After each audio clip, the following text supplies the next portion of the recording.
नमस्कार मेरे प्यारे भाइयों, मैं हूं अनुज और आप सुन रहे हैं हॉरर कहानी, वो भी मेरी जुबानी। दोस्तों, आज का हॉरर पॉडकास्ट ट्रक ड्राइवर की है जिनका नाम हीरानाथ है। तो चलिए अब यह कहानी हीरानाथ जी के नजरिए से सुनते हैं। लेकिन उससे पहले आप लोगों से एक शिकायत है। आप लोग कहानी को पूरा सुनते हैं लेकिन लाइक नहीं करते हैं। इस बार मैंने आप लोगों से बहुत उम्मीद लगाई है कि आप लोग इस बार वीडियो को लाइक भी करेंगे और चैनल को सब्सक्राइब करके अपना सपोर्ट जरूर दिखाएंगे। और अगर आप लोग चाहते हैं कि आपका नाम वीडियो में लिया जाए तो कमेंट में अपना नाम और अपने शहर का नाम जरूर लिखें। तो अब ज्यादा समय नहीं लेते हैं, चलिए कहानी की शुरुआत करते हैं। दोस्तों, मेरा नाम हीरानाथ है और मैं महाराष्ट्र के पनवेल शहर का रहने वाला हूँ। यूं तो मुंबई की दौड़ती भागती जिंदगी में लोगों के पास एक पल की फुर्सत नहीं होती, लेकिन हम ट्रक वालों की जिंदगी का एक बड़ा हिस्सा सन्नाटों में गुजरता है। ये वो सन्नाटे होते हैं जो रात के अंधेरे में हाईवे पर पसर जाते हैं, जब मीलों तक सिर्फ हमारे ट्रक के इंजन की घरघराहट और सड़क काटते टायरों की आवाज ही हमारी हमसफर होती है। पिछले 22 साल से मैं इन सड़कों को नाप रहा हूं और इन 22 सालों के अनुभव ने मुझे एक बात तो अच्छी तरह सिखा दी है। हर सड़क सिर्फ तारकोल और पत्थर की नहीं होती। कुछ सड़कें अपने सीने में कहानियां और राज दफन किए हुए होती हैं। आप लोगों ने अक्सर बड़े बुजुर्गों से सुना होगा कि जिन जगहों पर कोई भयानक हादसा होता है या किसी की अकाल मृत्यु हो जाती है, वहां कुछ अजीब सी बेचैनी ठहर जाती है। लोग कहते हैं कि मरने वाले की आत्मा, जिसकी इच्छाएं अधूरी रह गईं या जिसे अपनी मौत का एहसास तक नहीं हुआ, वो उसी जगह के आसपास भटकती रहती है। वो उस हादसे को भूल नहीं पाती और कभी कभी उस जगह से गुजरने वाले निर्दोष लोगों को अपना गुस्सा या दर्द महसूस कराने की कोशिश करती है। हम ट्रक वाले तो इन बातों पर कुछ ज्यादा ही यकीन करते हैं, क्योंकि हमने अपनी आंखों से अक्सर ऐसी चीजें महसूस की हैं जिन पर शायद कोई शहरी इंसान यकीन भी ना करे। किसी वीरान सड़क पर अचानक किसी का दिखकर गायब हो जाना, या रात के सन्नाटे में किसी के रोने या पुकारने की आवाज आना, ये सब हमारे लिए अनसुनी बातें नहीं हैं। लेकिन आज मैं आपको जो कहानी सुनाने जा रहा हूं, वो सिर्फ एक सुनी सुनाई बात नहीं है। यह मेरी जिंदगी का वो कड़वा सच है जिसे मैंने खुद भोगा है। एक ऐसा भयानक और दिल दहला देने वाला अनुभव जिसने मुझे सिखा दिया कि जब तक आप किसी चीज को खुद महसूस न कर लें, तब तक उसकी भयावहता का अंदाजा नहीं लगा सकते। ये कहानी मेरे उस सफर की है जिसने मुझे मौत के मुंह में लाकर खड़ा कर दिया था। और अगर उस रात मेरी किस्मत और थोड़ी समझदारी ने साथ न दिया होता, तो आज ये कहानी सुनाने के लिए मैं जिंदा न होता। ये बात आज से लगभग 8 साल पहले की है। उस वक्त मुझे ट्रक चलाते हुए करीब 14-15 साल हो चुके थे। मेरे साथ एक नया लड़का काम सीख रहा था जिसका नाम विपुल था। विपुल आज के जमाने का लड़का था। उम्र यही कोई 20 से 21 साल की रही होगी। हर वक्त कानों में ईयरफोन ठूंसे गाने सुनता रहता या अपने स्मार्टफोन में लगा रहता। उसे दुनिया की हर चीज मजाक लगती थी। मेरे साथ काम करते हुए उसे साल भर ही हुआ था, लेकिन उसे लगता था कि वह ट्रक ड्राइविंग के बारे में सब कुछ जान गया है। वह थोड़ा मुंहफट और अति आत्मविश्वासी था। मैं उसे हमेशा समझाने की कोशिश करता था कि यह लाइन सिर्फ हुनर की नहीं, बल्कि धीरज और समझदारी की भी है, पर मेरी बातें उसे पुराने जमाने की लगती थीं। उस साल मानसून कुछ ज्यादा ही मेहरबान था। चारों तरफ बारिशों की वजह से बाढ़ और तबाही की खबरें आ रही थीं। उन्हीं दिनों हमें एक बड़ी इलेक्ट्रॉनिक्स कंपनी का माल मुंबई से असम के गुवाहाटी शहर के पास एक चाय के बागान में पहुंचाना था। बागान में एक नई फैक्ट्री लगी थी और उसके लिए बहुत ही कीमती और नाजुक मशीनें हमारे ट्रक में लदी हुई थीं। कंपनी ने हमें साफ हिदायत दी थी कि माल हर हाल में 15 दिनों के अंदर पहुंचाना है, क्योंकि उसके बाद बिहू के त्योहार की छुट्टियां शुरू होने वाली थीं और फैक्ट्री का उद्घाटन होना था। माल की कीमत बहुत ज्यादा थी, इसलिए इस ट्रिप का भाड़ा भी हमें काफी अच्छा मिल रहा था। घर से निकलने से पहले मेरी पत्नी ने मुझसे कहा था, इस बार जल्दी आ जाना, छोटू का जन्मदिन है। आप पिछले 2 साल से उसके जन्मदिन पर घर पर नहीं थे। मैंने उससे वादा किया था कि मैं ये ट्रिप जल्द से जल्द पूरी करके वक्त पर लौट आऊंगा। उसका और अपने बेटे का चेहरा याद करके मैं एक नई ऊर्जा के साथ उस लंबे सफर के लिए निकल पड़ा था। मुंबई से निकलकर महाराष्ट्र, मध्य प्रदेश, उत्तर प्रदेश और बिहार पार करने तक का सफर तो ठीक ठाक ही गुजर गया। रास्ते में रुक रुक कर हम चल रहे थे। ज्यादातर ट्रक मैं ही चलाता था, लेकिन कभी कभार जब मुझे झपकी आती तो मैं विपुल को स्टीयरिंग थमा देता था। उसे ट्रक चलाना आता था, लेकिन लंबे और खतरनाक रास्तों का उसे कोई तजुर्बा नहीं था। वह गाड़ी चलाते वक्त भी एक हाथ से मोबाइल चलाता रहता था। मैं उसे कई बार इस बात पर डांट चुका था, पर उस पर कोई असर नहीं होता था। वह हंसकर कहता, उस्ताद, जमाना बदल गया है, अब सब मल्टीटास्किंग का खेल है। मैं उसकी इन बातों पर सिर हिलाकर चुप हो जाता था, यह सोचकर कि शायद मैं ही पुराना हो गया हूं। असली मुसीबत शुरू हुई जब हम बिहार पार करके पश्चिम बंगाल में दाखिल हुए। हमारा रास्ता सिलीगुड़ी से होकर असम की तरफ जाना था। जैसे ही हम सिलीगुड़ी के पास पहुंचे, हमें गाड़ियों की एक लंबी कतार मिली। आगे जाने पर पता चला कि लगातार हो रही मूसलाधार बारिश की वजह से तीस्ता नदी पर बना मुख्य पुल बुरी तरह क्षतिग्रस्त हो गया है और प्रशासन ने उसे यातायात के लिए पूरी तरह से बंद कर दिया है। लोगों का कहना था कि उसे ठीक होने में कम से कम 2 से 3 हफ्ते लग जाएंगे। ये सुनते ही मेरे तो होश उड़ गए। एक तरफ कंपनी का दबाव था और दूसरी तरफ घर पर किया हुआ वादा। हम वहां कई और ट्रक वालों के साथ एक ढाबे पर रुक गए। सभी परेशान थे। कुछ ड्राइवर तो कह रहे थे कि वे अब यहीं हफ्तों इंतजार करेंगे। तभी मैंने ढाबे के मालिक से पूछा, सेठ जी, क्या असम जाने का कोई और रास्ता नहीं है? ढाबे का मालिक एक अधेड़ उम्र का बंगाली आदमी था, जिसकी आंखों में एक अजीब सी गंभीरता थी। उसने हमारी तरफ देखकर कहा, रास्ता तो है बाबू, एक पुराना स्टेट हाईवे है जो यहां से कटकर अलीपुरद्वार के जंगलों से होते हुए सीधे असम बॉर्डर पर निकलता है। मुख्य सड़क से लगभग 150 किलोमीटर छोटा पड़ेगा। यह सुनते ही विपुल की आंखें चमक उठी। वह तुरंत बोला, तो फिर हम उसी रास्ते से क्यों नहीं चले जाते? यहां रुककर टाइम खराब करने का क्या मतलब है? उसकी बात सुनकर ढाबे वाला धीरे से हंसा, लेकिन उसकी हंसी में मजाक नहीं बल्कि एक चेतावनी का भाव था। वह बोला, बाबू, उस रास्ते पर दिन के उजाले में भी कोई गाड़ी नहीं जाती। वो पूरा इलाका घना जंगल है और सड़क सालों से टूटी फूटी पड़ी है। कहते हैं वो रास्ता ठीक नहीं है, मनहूस है। शाम ढलने के बाद तो उस रास्ते पर जाने की कोई सोचता भी नहीं। मैंने उस आदमी की आंखों में देखा, वह सच बोल रहा था। मुझे उसकी बात सुनकर एक अनजाना सा डर महसूस हुआ। मैंने विपुल से कहा, नहीं, हम कोई खतरा मोल नहीं लेंगे, यहीं रुकते हैं और देखते हैं क्या होता है। लेकिन विपुल कहां मानने वाला था। उसने तुरंत अपना स्मार्टफोन निकाला और मैप पर वो रास्ता खोजने लगा। कुछ ही देर में वह चिल्लाया, अरे उस्ताद, ये देखो, मैप पर तो ये सड़क साफ साफ दिखा रही है। स्टेट हाईवे 8 है।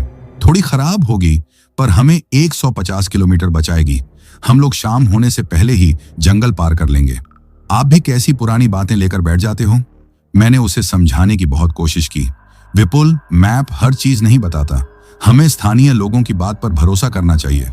अगर वो कह रहे हैं कि रास्ता ठीक नहीं है तो जरूर कोई बात होगी। पर वह जिद पर अड़ गया। उस्ताद, अगर हम यहां रुके तो कम से कम 20 दिन खराब होंगे। ना माल पहुंचेगा, ना आप छोटू के जन्मदिन पर घर पहुंच पाओगे। मैं कहता हूं, चलिए, कुछ नहीं होगा। उसकी आखिरी बात मेरे दिल पर लग गई। बेटे के जन्मदिन का वादा मुझे बेचैन कर रहा था। मैं एक दुविधा में फंस गया। एक तरफ एक अनजाना खतरा था और दूसरी तरफ एक निश्चित देरी और टूटे हुए वादे का दर्द। वहां मौजूद कुछ और ड्राइवरों ने भी हमें उस रास्ते पर जाने से मना किया। एक बूढ़े सरदार जी ने तो यहां तक कहा, पुत्र, जान है तो जहान है, माल और वादे तो फिर पूरे हो जाएंगे। लेकिन विपुल की जिद और मेरी अपनी मजबूरी ने मिलकर मेरी समझदारी पर पर्दा डाल दिया। मैंने एक लंबी सांस ली और एक फैसला कर लिया। एक ऐसा फैसला जिसका पछतावा शायद मुझे जिंदगी भर रहेगा। मैंने विपुल से कहा, ठीक है, जैसा तू कहे, लेकिन सूरज ढलने से पहले हमें वो जंगली इलाका पार करना होगा। विपुल खुश हो गया। हम दोनों ट्रक में बैठे और उस ढाबे से मुख्य सड़क को छोड़कर एक संकरी पुरानी सड़क की तरफ अपने ट्रक को मोड़ दिया। दोपहर के लगभग 3 बज रहे थे। आसमान में अभी भी काले बादल छाए हुए थे और मौसम में एक अजीब सी नमी और ठंडक थी। जैसे ही हमारा ट्रक उस सड़क पर आया, मुझे एक अजीब सा एहसास हुआ। सड़क के दोनों तरफ बड़े बड़े पुराने पेड़ों की घनी कतारें थीं, जिनकी शाखाएं आपस में मिलकर एक सुरंग सी बना रही थीं। दिन के उजाले में भी उस सड़क पर एक धुंधलका सा छाया हुआ था। सड़क पर तारकोल का नामो निशान नहीं था, सिर्फ गड्ढे और पत्थर थे। ट्रक धीरे धीरे हिचकोले खाते हुए आगे बढ़ रहा था। विपुल बड़े मजे से गाने सुन रहा था, लेकिन मेरा दिल किसी अनहोनी की आशंका से बैठा जा रहा था। उस सड़क पर हमारे अलावा और कोई गाड़ी नहीं थी। मीलों तक कोई गांव या इंसान का कोई निशान नहीं था। सिर्फ जंगल की एक अजीब सी खामोशी थी, जिसे हमारे ट्रक का इंजन चीर रहा था। जैसे जैसे शाम ढलने लगी, वह खामोशी और भी ज्यादा गहरी और डरावनी होती गई। पेड़ों के बीच से छनकर आती रोशनी अब पूरी तरह खत्म हो चुकी थी। मैंने ट्रक की हेडलाइट्स जला दी। उनकी पीली रोशनी में सड़क और भी ज्यादा भयानक लग रही थी। अब विपुल के चेहरे पर भी थोड़ी चिंता की लकीरें दिखने लगी थीं। उसने अपने ईयरफोन कान से निकाल दिए थे। उस्ताद, अभी और कितना दूर है जंगल? उसने धीरे से पूछा। उसकी आवाज में अब वो पहले वाला आत्मविश्वास नहीं था। पता नहीं, मैंने स्टीयरिंग पर अपनी पकड़ मजबूत करते हुए कहा। बस दुआ कर कि यह जल्द ही खत्म हो जाए। लगभग 1 घंटा और गुजर गया। अब चारों तरफ घना अंधेरा छा चुका था। बारिश भी फिर से रिमझिम शुरू हो गई थी। ट्रक के वाइपर शीशे पर गिरती बूंदों को साफ कर रहे थे, लेकिन उनकी लयबद्ध आवाज भी उस सन्नाटे में एक डरावना संगीत पैदा कर रही थी। हम दोनों चुपचाप बैठे थे, अपनी अपनी सोच में डूबे हुए। तभी अचानक हेडलाइट की रोशनी में हमें सड़क के बीचों बीच कुछ खड़ा हुआ दिखाई दिया। मैंने तुरंत ब्रेक पर पैर मारा। ट्रक एक झटके के साथ रुक गया। हम दोनों ने गौर से सामने देखा। सड़क के ठीक बीच में एक औरत खड़ी थी, बारिश में पूरी तरह भीगती हुई। उसका चेहरा उसके लंबे काले बालों से ढका हुआ था। उसने एक पुरानी मैली सी साड़ी पहन रखी थी। वह बस चुपचाप खड़ी थी, हमारी तरफ पीठ किए हुए। मेरा दिल जोर जोर से धड़कने लगा। इस वीरान जंगली सड़क पर रात के इस पहर में यह औरत अकेली क्या कर रही है? ट्रक की हेडलाइट्स की पीली रोशनी में बारिश की बूंदें किसी चमकते हुए कीड़े की तरह लग रही थीं, और उन बूंदों के पार सड़क के ठीक बीचों बीच खड़ी वो औरत एक काले साए की तरह लग रही थी। हमारे ट्रक और उसके बीच मुश्किल से 50 मीटर का फासला रहा होगा। एक पल के लिए तो मेरे पूरे शरीर में एक सिहरन सी दौड़ गई। इस सुनसान बदनाम जंगल में आधी रात को एक अकेली औरत। मेरा दिमाग किसी भी तर्क को स्वीकार नहीं कर पा रहा था। उस्ताद, ये कौन है? विपुल की आवाज में घबराहट साफ महसूस हो रही थी। उसका वो आत्मविश्वास जो ढाबे पर बहस करते वक्त झलक रहा था, अब पूरी तरह गायब हो चुका था। मैंने कोई जवाब नहीं दिया। मेरा पूरा ध्यान उस औरत पर था। वो हिली भी नहीं, बस अपनी जगह पर पत्थर की मूर्ति की तरह खड़ी थी। मैंने ट्रक का हॉर्न जोर से बजाया, इस उम्मीद में कि शायद वो रास्ता छोड़ दे। हॉर्न की कर्कश आवाज पूरे जंगल में गूंज कर रह गई, लेकिन उस औरत पर उसका कोई असर नहीं हुआ। वो वैसे ही खड़ी रही, हमारी तरफ पीठ के हुए। उस्ताद, ये हट क्यों नहीं रही? विपुल अब सच में डर गया था। चुप रह, मैंने धीरे से कहा और ट्रक को पहले गियर में डालकर बहुत धीरे धीरे आगे बढ़ाने लगा। मेरे हाथ स्टीयरिंग व्हील पर इतनी जोर से जमे हुए थे कि मेरी उंगलियों में दर्द होने लगा था। दिल में एक ख्याल यह भी आया कि ट्रक को तेजी से निकाल कर ले जाऊं, पर इंसानियत ने रोक लिया। अगर वो सच में कोई जरूरतमंद हुई तो, अगर कोई हादसा हो गया तो? जैसे जैसे हमारा ट्रक उसके करीब पहुंचता गया, मेरे दिल की धड़कनें तेज होती गईं। जब हम उससे बस कुछ ही फीट की दूरी पर थे तो मैंने ट्रक रोक दिया। मैंने ड्राइवर साइड का शीशा थोड़ा नीचे किया और आवाज लगाई, ए बहन जी, कौन हो आप? रास्ते के बीच में क्यों खड़ी हो? मेरी आवाज सुनकर भी वो नहीं घूमी। कुछ पल की खामोशी के बाद एक बहुत ही धीमी और सपाट आवाज आई, मदद चाहिए। उसकी आवाज में कोई भाव नहीं था, न डर, न घबराहट, न कोई दर्द, बस 3 शब्द जैसे किसी मशीन से निकले हों। इस आवाज ने मेरे अंदर के डर को और बढ़ा दिया। विपुल ने मेरी तरफ देखा और फुसफुसाया, उस्ताद, जरूर कोई मुसीबत में है, हमें मदद करनी चाहिए। मैंने उसे घूर कर देखा। उसकी नासमझी पर मुझे गुस्सा आ रहा था। चुपचाप बैठा रहा, मैंने कहा और फिर से उस औरत से पूछा, क्या मदद चाहिए और आप यहां अकेली क्या कर रही हो? इस बार वो धीरे धीरे हमारी तरफ घूमी। जैसे ही ट्रक की हेडलाइट्स का प्रकाश उसके चेहरे पर पड़ा, मेरा डर कुछ कम हुआ। वो कोई भयानक शक्ल वाली औरत नहीं थी। उम्र यही कोई 30-35 साल रही होगी। चेहरा साधारण था, लेकिन बारिश में भीगने और शायद किसी परेशानी की वजह से पीला पड़ा हुआ था। उसकी बड़ी बड़ी काली आंखें भावहीन थीं और सीधे हमारे ट्रक के केबिन की तरफ देख रही थीं। उसने अपने गीले बालों को चेहरे से हटाया। उसकी साड़ी जगह जगह से फटी हुई थी और उसके पैरों में चप्पल भी नहीं थी। उसे देखकर कोई भी कह सकता था कि वह किसी बड़ी मुसीबत की मारी है। वो धीरे धीरे चलकर हमारे ट्रक के दरवाजे के पास आई और उसी सपाट आवाज में बोली, हमारी बस खराब हो गई थी, सब लोग चले गए, मैं पीछे रह गई। आगे 4-5 किलोमीटर पर जोराई गांव है, मुझे बस वहां तक छोड़ दो। उसकी कहानी सुनकर विपुल का दिल पिघल गया। वो तुरंत बोल पड़ा, अरे बहन जी, आप चिंता मत कीजिए, हम आपको छोड़ देंगे, आ जाइए, अंदर बैठ जाइए। मैंने तुरंत विपुल का पैर अपनी सीट के नीचे से दबाया और उसे चुप रहने का इशारा किया।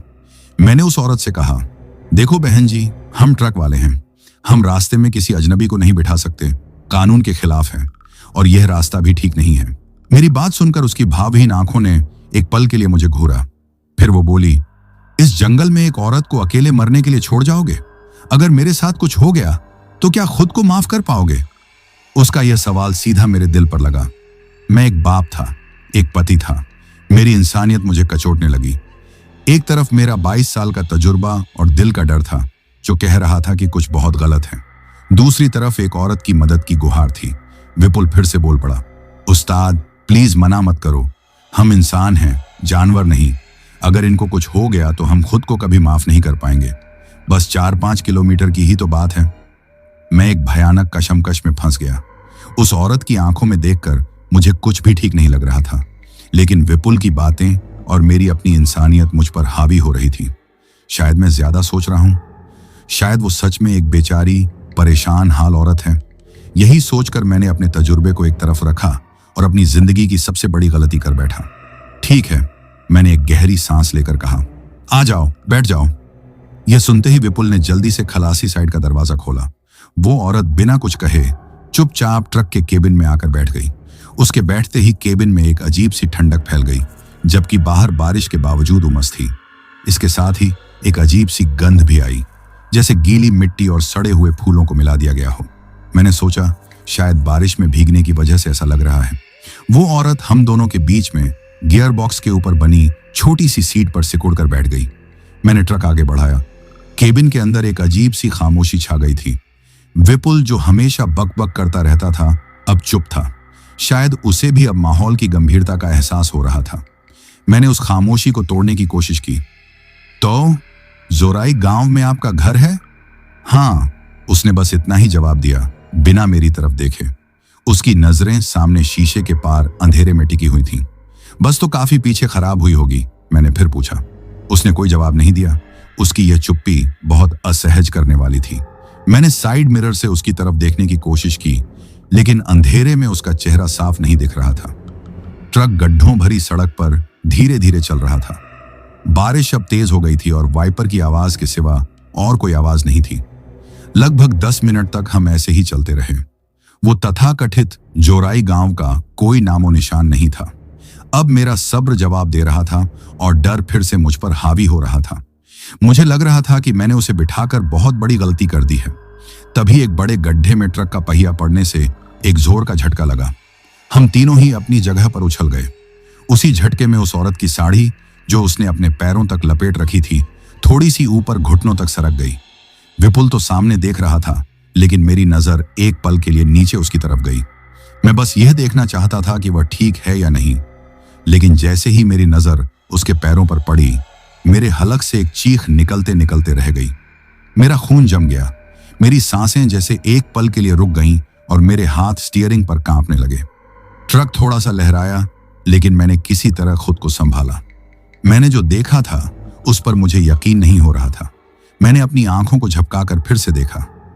नहीं, मैं कोई सपना नहीं देख रहा था।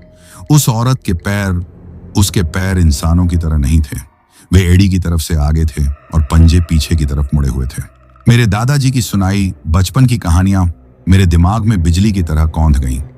एक ऐसी पहचान जो कभी नहीं छुप सकती, एक ऐसी निशानी जो सिर्फ और सिर्फ एक ही चीज की होती है, एक चुड़ैल। मेरे पूरे शरीर से पसीने की एक ठंडी लहर गुजर गई। मैंने अपनी जिंदगी की सबसे बड़ी गलती कर दी थी।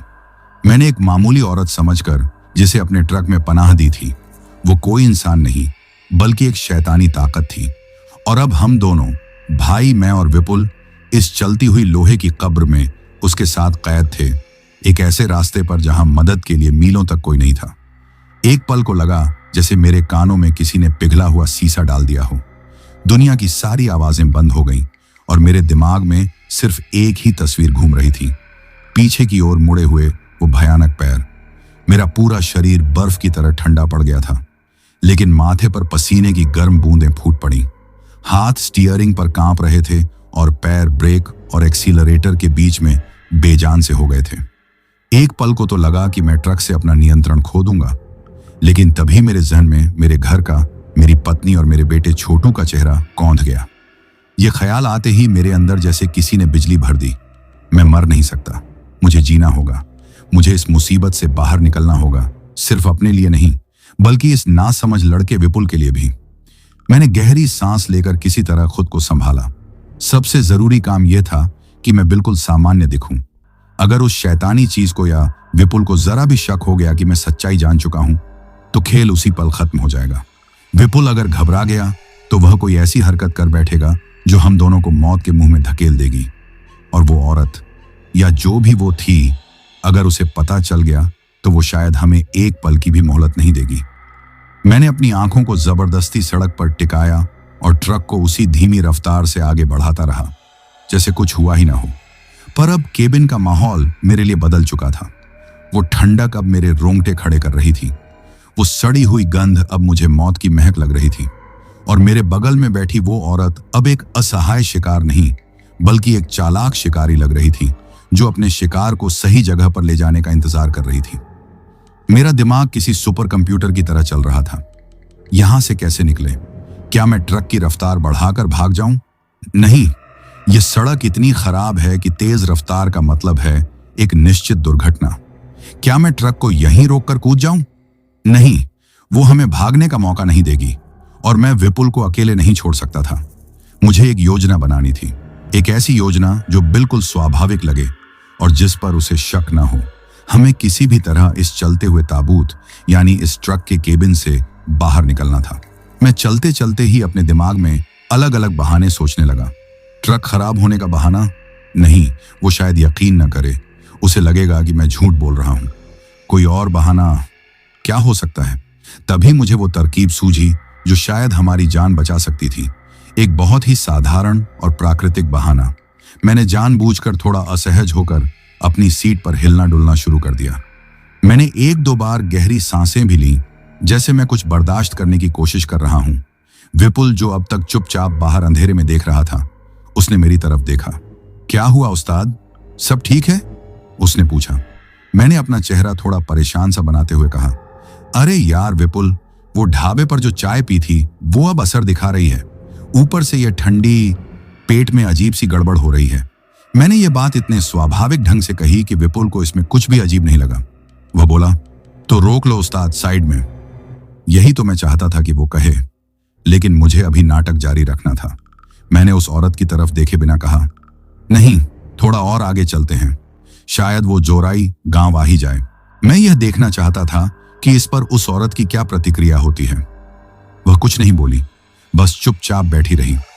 उसकी चुप्पी अब मुझे और भी ज्यादा डरा रही थी। ऐसा लग रहा था जैसे वो जानती है कि मैं क्या सोच रहा हूं। मैंने ट्रक को लगभग 5 मिनट और चलाया। इस दौरान मैंने अपना अभिनय जारी रखा। मैं बार बार पेट पर हाथ रख रहा था और बेचैनी से पहलू बदल रहा था। आखिरकार मैंने एक झटके से कहा, नहीं यार, अब मुझसे बर्दाश्त नहीं हो रहा, मुझे ट्रक रोकना ही पड़ेगा, बहुत जोर से लगी है। इतना कहकर मैंने अपने पीछे चल रहे विपुल से कहा, विपुल, जरा साइड में उतरकर देखना, कहीं कोई जानवर वानवर तो नहीं है। इस घने जंगल में अकेले उतरते हुए भी डर लगता है। यह मेरी योजना का दूसरा हिस्सा था। मैं यह सुनिश्चित करना चाहता था कि विपुल भी मेरे साथ ट्रक से बाहर उतरे। मैं उसे एक पल के लिए भी उस शैतान के साथ अकेले नहीं छोड़ सकता था। विपुल मेरी बात सुनकर थोड़ा हैरान हुआ। मैं क्या करूंगा उतरकर? आप जाओ, मैं यहीं बैठा हूं। अरे चल ना, मैंने थोड़ा जोर देकर कहा। हिम्मत बनी रहती है, तू बस टॉर्च लेकर ट्रक के आसपास रोशनी दिखाना, मैं बस 2 मिनट में आया। मेरी जिद के आगे विपुल कुछ बोल नहीं पाया। उसने हाँ में सिर हिला दिया। जैसे ही मैंने ट्रक की रफ्तार धीमी करके उसे सड़क के किनारे ले जाना शुरू किया, वो औरत पहली बार बोली।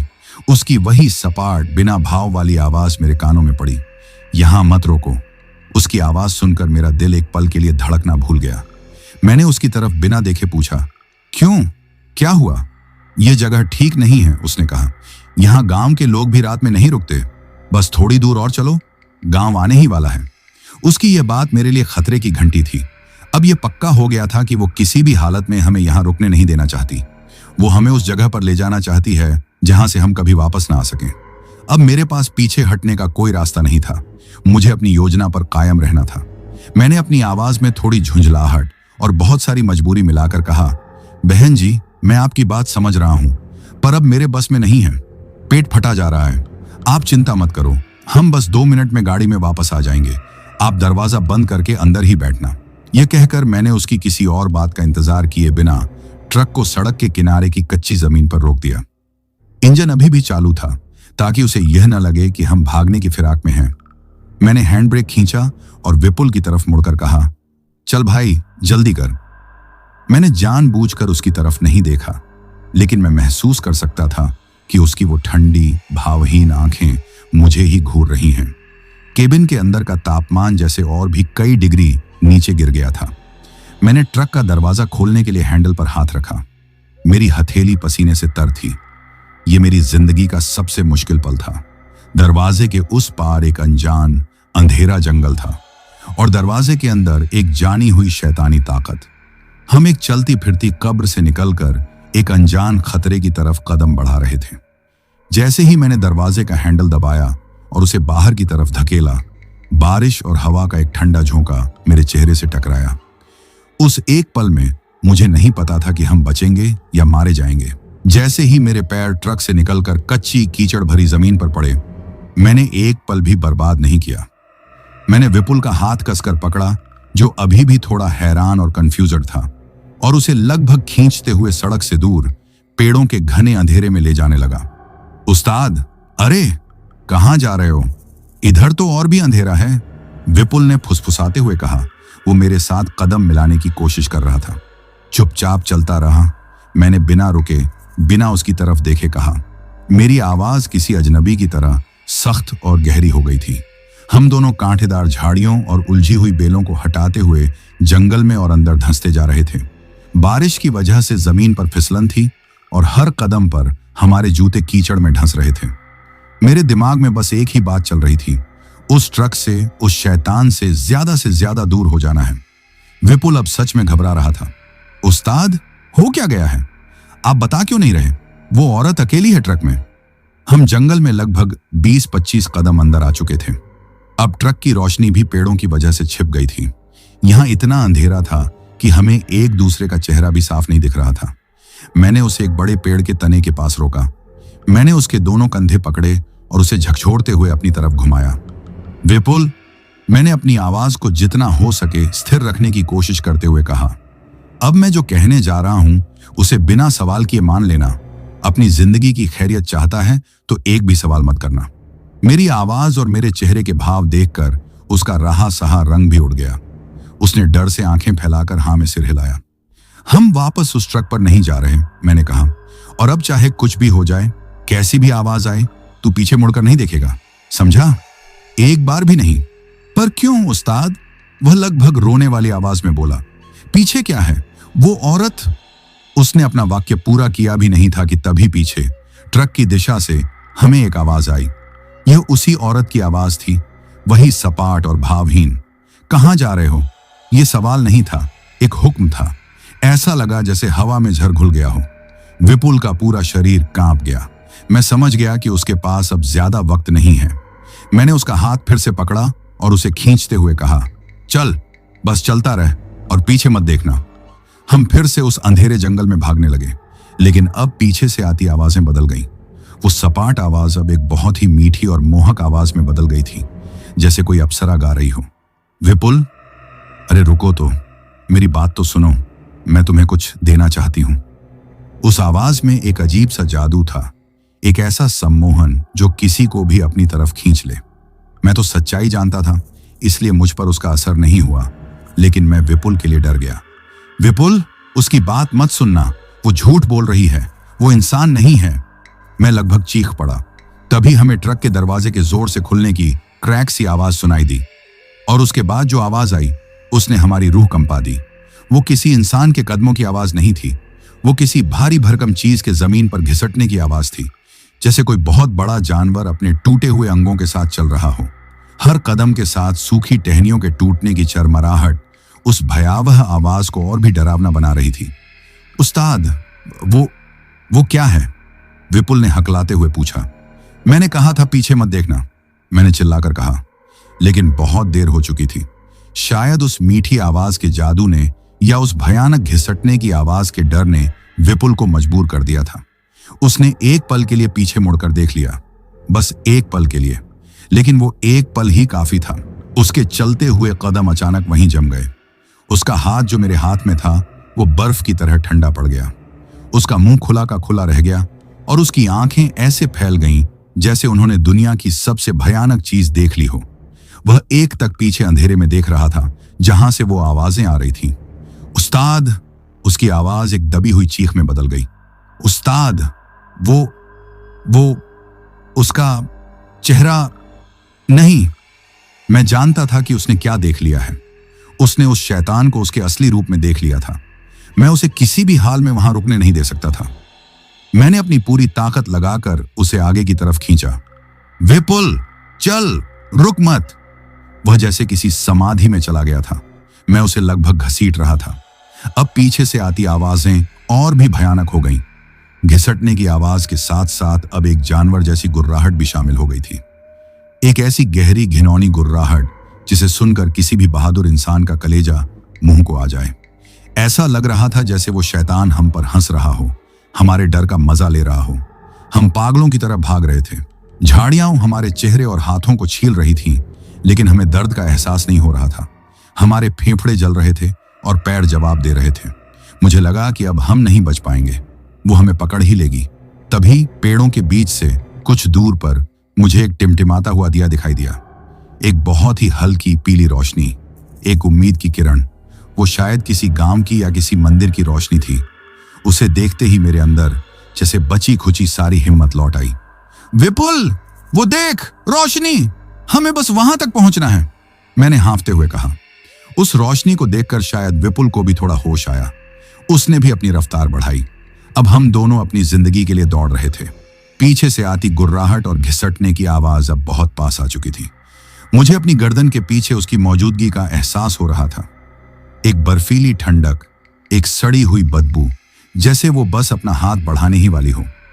एक पल के लिए मुझे अपनी गर्दन पर एक अजीब सा दबाव महसूस हुआ, जैसे किसी ने मुझे पीछे खींचने के लिए पकड़ा हो। लेकिन मैंने हिम्मत नहीं हारी। हम भागते भागते जंगल की सीमा से बाहर निकल आए और सामने का नजारा देखकर हमारी जान में जान आई। वो रोशनी एक छोटे से पुराने से दिखने वाले काली मां के मंदिर से आ रही थी, जिसके गर्भगृह में एक अकेला दिया जल रहा था। हम दोनों दौड़ते हुए गए और मंदिर की सीढ़ियों पर गिर पड़े। हम बुरी तरह हाँफ रहे थे और जैसे ही हमारे पैरों ने मंदिर की पहली सीढ़ी को छुआ, हमारे पीछे से आती वो सभी भयानक आवाजें, गुर्राहट, घिसटन, सब कुछ अचानक से बंद हो गई। ऐसे जैसे किसी ने कोई बटन दबा दिया हो। जंगल में अब सिर्फ बारिश और हवा का शोर था। एक भयानक सन्नाटा पसर गया था। हम बच गए थे। हम उस शैतान के चंगुल से निकल आए थे। मैं जमीन पर पड़ा हाँफ रहा था और विपुल मेरे बगल में बेहोश पड़ा था। मंदिर की सीढ़ियों पर गिरते ही ऐसा लगा जैसे मेरे शरीर की सारी जान निकल गई हो। मैं पत्थर के ठंडे फर्श पर पीठ के बल लेट गया और जोर जोर से हाँफने लगा। बारिश की ठंडी बूंदें मेरे जलते हुए चेहरे पर पड़ रही थीं, लेकिन मुझे कुछ महसूस नहीं हो रहा था। मेरे कानों में अभी भी उस शैतान की गुर्राहट और विपुल की दबी हुई चीखें गूंज रही थीं। जंगल अब शांत था, इतना शांत कि यह शांति ही अब डरावनी लग रही थी। कुछ देर बाद जब मेरी सांसें थोड़ी व्यवस्थित हुईं, तो मेरा ध्यान विपुल की तरफ गया। वह मेरे बगल में बेसुध पड़ा था। उसका चेहरा सफेद पड़ चुका था और उसकी आंखें बंद थीं, लेकिन उसके होंठ अभी भी कांप रहे थे, जैसे वो नींद में भी कोई भयानक सपना देख रहा हो। विपुल, विपुल, उठ! मैंने उसे हिलाते हुए कहा। उसने कोई हरकत नहीं की। मैं घबरा गया। मैंने पास में सीढ़ियों पर जमा हो रहे बारिश के पानी से चुल्लू भरी और उसके चेहरे पर छींटे मारे। एक दो बार ऐसा करने के बाद उसने धीरे धीरे अपनी आंखें खोली। उसकी आंखों में पहचान नहीं, बल्कि सिर्फ और सिर्फ खौफ था। वो उस्ताद, उसका चेहरा, आंखें नहीं थीं। वह टूटे फूटे शब्दों में बड़बड़ाने लगा और फिर से उसकी आंखें बंद हो गईं। वह बेहोश तो नहीं था, लेकिन एक गहरे सदमे में था। उसने जो देख लिया था उसे सह पाना उसके जैसे नौजवान लड़के के बस की बात नहीं थी। मैं असहाय महसूस कर रहा था। हम इस अनजान जगह पर थे। हमारा ट्रक और कीमती माल पीछे जंगल में लावारिस पड़ा था और मेरा साथी गहरे सदमे में था। मैं क्या करूं, कहां जाऊं, मुझे कुछ समझ नहीं आ रहा था। तभी मंदिर के बगल में बनी एक छोटी सी झोपड़ी का दरवाजा खुला और हाथ में एक लालटेन लिए एक बुजुर्ग बाहर निकले। उनके शरीर पर एक भगवा धोती थी, बाल और दाढ़ी सफेद थे और चेहरे पर एक शांत तेज था। उन्हें देखकर ही लग रहा था कि वो इस मंदिर के पुजारी हैं। उन्होंने हमें इस हालत में देखा तो हैरान नहीं हुए, बल्कि उनकी आंखों में एक समझ और दया का भाव था। वह धीरे धीरे चलकर हमारे पास आए। माँ काली ने आज फिर किन्हीं बच्चों की जान बचाई है, उन्होंने एक शांत और गहरी आवाज में कहा। डरो मत पुत्र, अब तुम सुरक्षित हो। उनकी आवाज में ऐसा सुकून था कि मेरा आधा डर तो वहीं खत्म हो गया। मैं किसी तरह उठकर बैठ गया और हाथ जोड़कर उन्हें प्रणाम किया। बाबा जी, हम बहुत बड़ी मुसीबत में हैं। मेरी आवाज कांप रही थी। मुझे पता है पुत्र, उन्होंने कहा। इस रास्ते पर जो भी अंधेरा होने के बाद आता है, उसका सामना उससे होता ही है। तुम खुशकिस्मत हो कि भागकर मां के दरबार तक पहुंच गए। हर कोई इतना भाग्यशाली नहीं होता। पुजारी जी हमें सहारा देकर अपनी झोपड़ी में ले गए। वह बहुत ही छोटी और साधारण सी कुटिया थी, जिसमें एक तरफ मां काली की एक छोटी सी मूर्ति रखी थी और दूसरी तरफ सोने के लिए एक चटाई बिछी थी। उन्होंने हमें पीने के लिए पानी दिया और विपुल के माथे पर कोई लेप लगाया, जिसकी ठंडी महक से उसे थोड़ा आराम मिला। जब मैं थोड़ा शांत हुआ तो मैंने उन्हें पूरी कहानी सुनाई। कैसे हम सिलीगुड़ी में फंसे, कैसे इस रास्ते पर आए और कैसे उस औरत के रूप में छिपे शैतान से हमारा सामना हुआ। मेरी पूरी बात सुनकर पुजारी जी ने एक गहरी सांस ली। तुमने जो देखा पुत्र, वो इस जंगल की एक बदनसीब आत्मा है। लोग उसे जोराई की डायन कहते हैं, पर वो हमेशा से ऐसी नहीं थी। यह सुनकर मैं हैरान रह गया। मैंने पूछा, मतलब आप उसे जानते हैं? जानता नहीं हूं पुत्र, पर उसकी कहानी जानता हूं, पुजारी जी ने कहना शुरू किया। बहुत साल पहले की बात है। यह सड़क तब भी ऐसी ही वीरान थी, पर इस पर सरकारी बसें चलती थीं।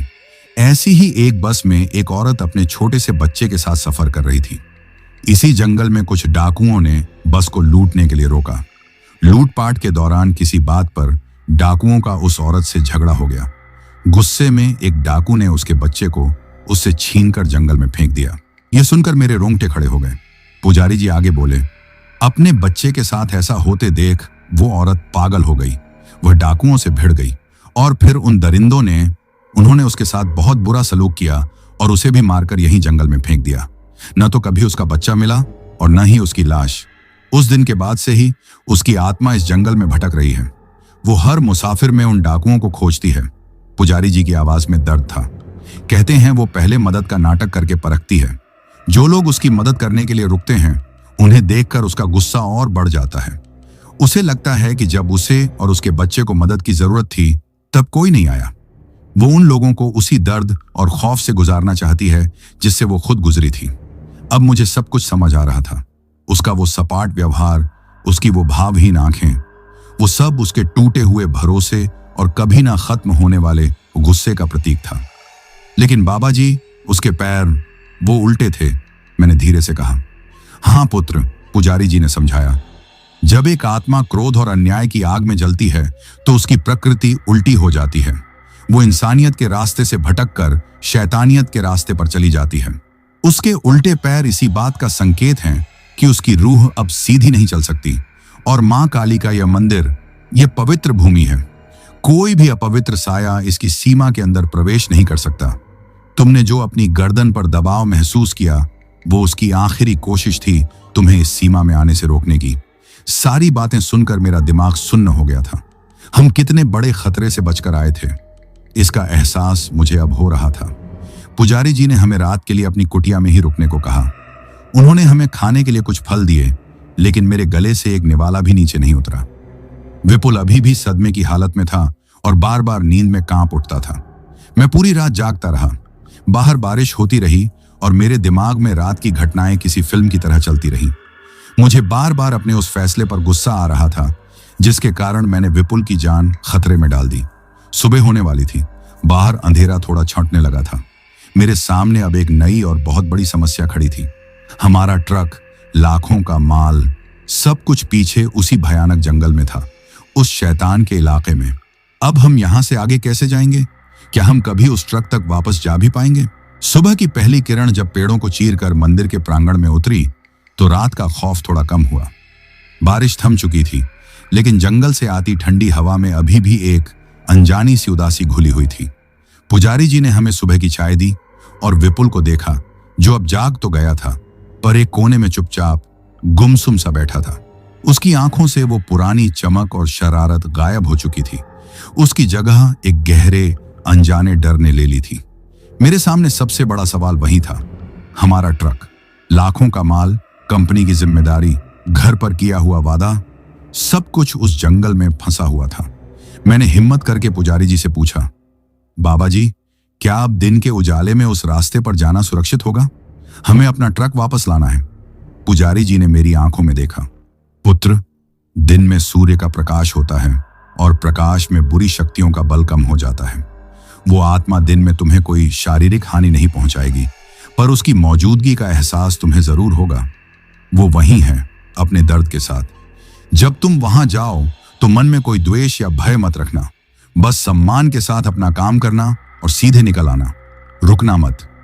उन्होंने मुझे मां काली की मूर्ति के पास से थोड़ी भभूत, पवित्र राख एक कागज की पुड़िया में देते हुए कहा, इसे ले जाओ। ट्रक के पास पहुंचकर गाड़ी के चारों ओर एक घेरा बना देना और मां का नाम लेकर ही अंदर बैठना। वो तुम्हारी रक्षा करेंगी। पुजारी जी का आशीर्वाद लेकर और उन्हें धन्यवाद कहकर हम दोनों उस अनचाहे सफर पर फिर से निकल पड़े। इस बार रास्ता जाना पहचाना था, लेकिन हर कदम पर दिल में एक खौफ था। जंगल दिन के उजाले में भी उतना ही घना और रहस्यमयी लग रहा था। हर पेड़, हर झाड़ी हमें घूरती हुई महसूस हो रही थी। हम उस जगह से भी गुजरे जहां विपुल ने पीछे मुड़कर देखा था, और उस जगह से भी जहां मुझे अपनी गर्दन पर वो बर्फीला दबाव महसूस हुआ था। हम दोनों चुप थे, पर हमारी खामोशी में हजारों अनकहे डर तैर रहे थे। लगभग आधे घंटे तक चलने के बाद हमें हमारा ट्रक दिखाई दिया। वो सड़क के किनारे वैसे ही खड़ा था जैसे हम उसे छोड़ गए थे। उसका एक दरवाजा अभी भी खुला हुआ था, जैसे कोई अंधेरा मुंह हमें वापस निकलने का इंतजार कर रहा हो। ट्रक के आसपास की हवा में एक अजीब सी भारीपन और ठंडक थी। मैंने पुजारी जी की बात याद की। मैंने पुड़िया से भभूत निकाली और कांपते हुए हाथों से ट्रक के चारों तरफ एक घेरा बनाया। फिर मैंने और विपुल ने आंखें बंद करके एक पल के लिए मां काली को याद किया। हिम्मत जुटाकर मैं ड्राइवर सीट पर बैठा और विपुल अपनी जगह पर। केबिन के अंदर अभी भी सड़ी हुई मिट्टी और फूलों की वो गंध हल्की हल्की आ रही थी। मैंने चाबी घुमाई। मेरे दिल की धड़कनें रुकी हुई थीं। 1, 2, 3 सेल्फ के बाद ट्रक का इंजन एक घरघराहट के साथ चालू हो गया। वो आवाज उस वक्त मुझे दुनिया का सबसे मधुर संगीत लगी। मैंने एक पल भी बर्बाद नहीं किया। मैंने ट्रक को गियर में डाला और उसे वापस सड़क पर ले आया। मैंने साइड मिरर में देखने की हिम्मत नहीं की, बस ट्रक को आगे बढ़ाता रहा। कुछ ही देर में हम उस जगह पर पहुंचे जहां वो औरत हमें पहली बार मिली थी। वहां अब कुछ नहीं था, बस बारिश से धुली हुई एक खाली सड़क थी जो अपनी खामोशी में एक दर्दनाक कहानी छिपाए हुए थी। लगभग 1 घंटे की और ड्राइव के बाद हमें गाड़ियों का शोर सुनाई देने लगा और हम उस मनहूस जंगल से निकलकर वापस एक व्यस्त स्टेट हाईवे पर आ गए। दूसरी गाड़ियों, लोगों और दुकानों को देखकर ऐसा लगा जैसे हम किसी दूसरे लोक से वापस अपनी दुनिया में आ गए हों। हमने वो ट्रिप पूरी की। हम समय पर गुवाहाटी पहुंचे और माल सही सलामत पहुंचा दिया। लेकिन इस सफर ने हम दोनों को हमेशा के लिए बदल दिया था। विपुल अब वो पुराना, मुंह हफट और लापरवाह लड़का नहीं रहा था। वह ज्यादातर चुप रहता और उसकी आंखों में एक अजीब सी गहराई आ गई थी। उसने फिर कभी मुझसे बहस नहीं की, न ही कभी सड़क के नियमों का मजाक उड़ाया। उस एक रात ने उसे जिंदगी का वो सबक सिखा दिया था जो शायद मैं उसे 22 साल में भी नहीं सिखा पाता। मैं भी अपना वादा निभाकर छोटू के जन्मदिन पर घर पहुंच गया। मैंने उसे गले लगाया तो लगा जैसे मुझे दुनिया की सारी दौलत मिल गई हो। मैंने यह कहानी अपनी पत्नी के सिवा और किसी को नहीं सुनाई, क्योंकि मैं जानता था कि कोई यकीन नहीं करेगा। तो दोस्तों, ये कहानी यही खत्म हुई। अब जिन भाइयों ने अपना नाम वीडियो में कमेंट किया था, उनका नाम लेते हैं।